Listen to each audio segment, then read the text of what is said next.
योगी जी वहाँ तो कह के आते हैं पश्चिम बंगाल में गाय नहीं कटने दी जाएगी, फिर ये बीफ में उत्तर प्रदेश नंबर 1 कैसे? वो कह रहे हैं 14 साल की जिसकी उम्र हो गाय की उसको खा सकते हैं। अब गाय का भी सर्टिफिकेट बनवाना पड़ेगा जन्म तिथि। हम अपनी माता को जब वृद्ध हो जाए क्या वृद्धाश्रम में छोड़ के आते हैं, उसकी सेवा नहीं करते? ये केवल नामों पर राजनीति करती है, बांटने का काम करती है। 56 इंच का सीना होता तो पहलगाम का बदला लिया जाता।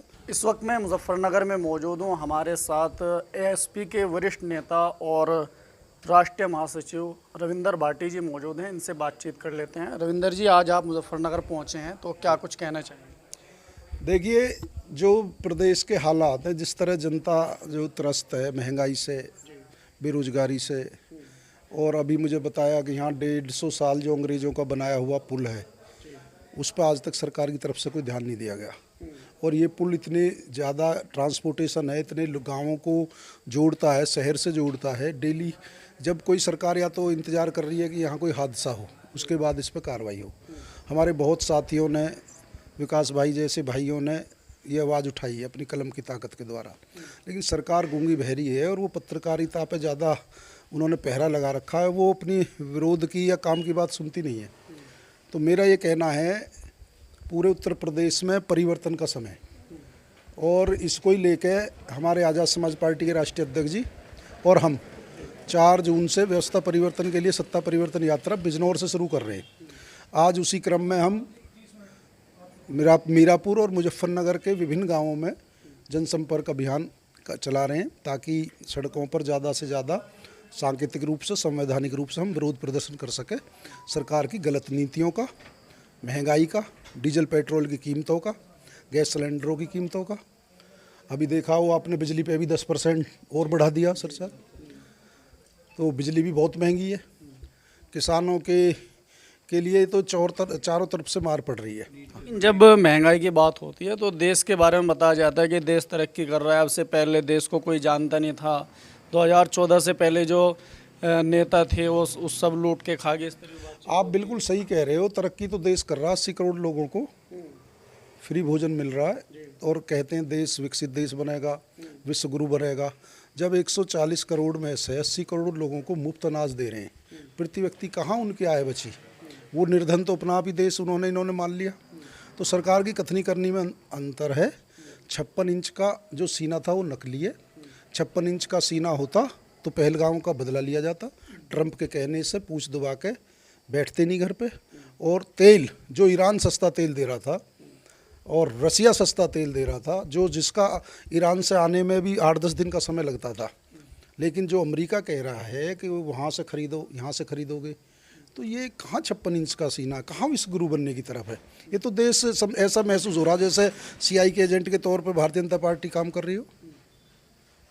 तो अभी वादा भी किया गया था 2022 तक किसानों की आय डबल कर दी जाएगी। विकास भाई किसानों के मुद्दे उठाते हैं और किसानों की बात करते हैं और किसानों के बीच में रहते हैं। आप लोग भी ग्राउंड पे रहते हैं, तो उसको लेकर क्या कुछ कहना चाहेंगे? जिस तरीके किसानों को खाद मिल पा रहा, क्या स्थिति है खाद की? बिजली क्या स्थिति है? डीजल पेट्रोल क्या किसान के लिए, यदि उसकी कीमतें बढ़ेंगी तो किसान पे मार नहीं पड़ेगी? उसे फसल का मूल्य नहीं मिल रहा, इस मंदी की मार किसान पे नहीं पड़ेगी? तो किसान तो सारी पार्टियां जो अभी तक सत्ता में रही हैं वो सबकी राजनीति किसान को लेकर होती है, जबकि देश की 70% आबादी किसान गाँव में रहते हैं और कृषि पर आधारित होते हैं।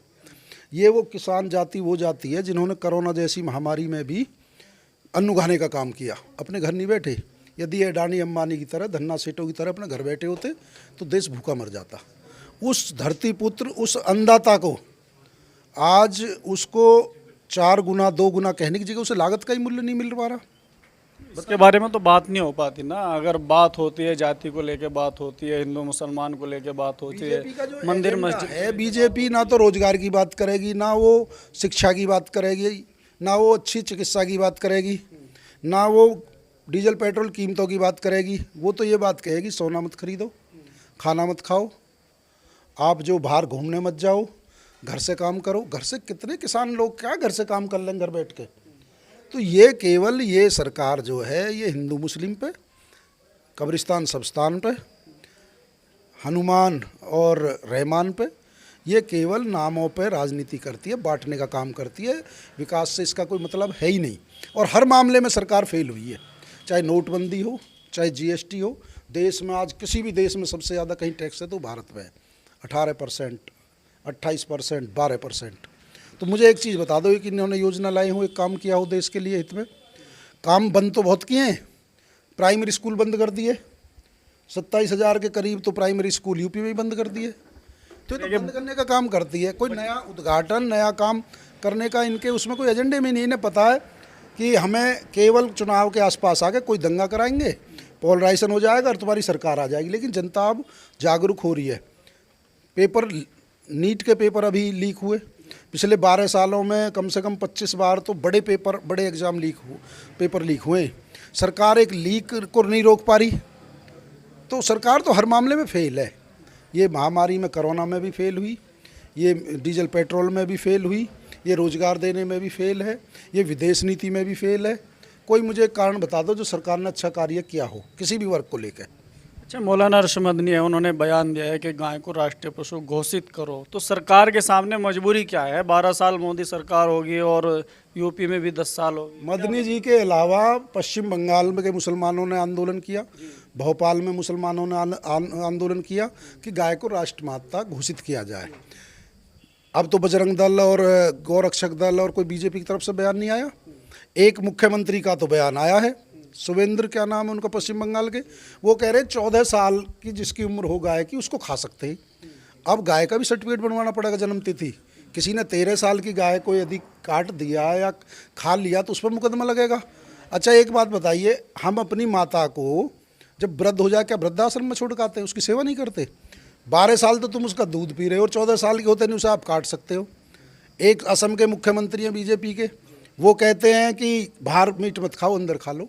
ये जनता जान चुकी है, भारतीय जनता पार्टी सबसे ज़्यादा पैसा ये बीफ की कंपनियों से लेती है। 250 करोड़ के आसपास इन्होंने चंदा लिया और सबसे ज़्यादा एक्सपोर्ट भी बीफ का विदेशों में होता है। उत्तर प्रदेश नंबर 1 है। योगी जी वहाँ तो कह के आते हैं पश्चिम बंगाल में गाय नहीं कटने दी जाएगी, फिर ये बीफ में उत्तर प्रदेश नंबर 1 कैसे? और अब नए वो निकाल के ला रहे हैं 14 साल की को मत काटो। तो मेरा ये कहना है कि भाजपा के पास मुद्दा खत्म हो जाएगा। मुद्दा है केवल, वो कभी भी इसे राष्ट्रमाता घोषित नहीं करेगी। कथनी करनी में अंतर है, लेकिन अब जनता जान चुकी है। मजबूरी क्या है सरकार के साथ? सरकार के सामने मजबूरी नहीं है। सरकार को तो केवल हिंदू मुस्लिम, गाय, कब्रिस्तान, शमशान, ये उसके मुद्दे हैं। इससे पोलराइजेशन कराना, हिंदू मुस्लिम अलग अलग चुनाव हो और तुम बस राजा बनते रहो, और कोई दूसरा उनका कोई मकसद नहीं है।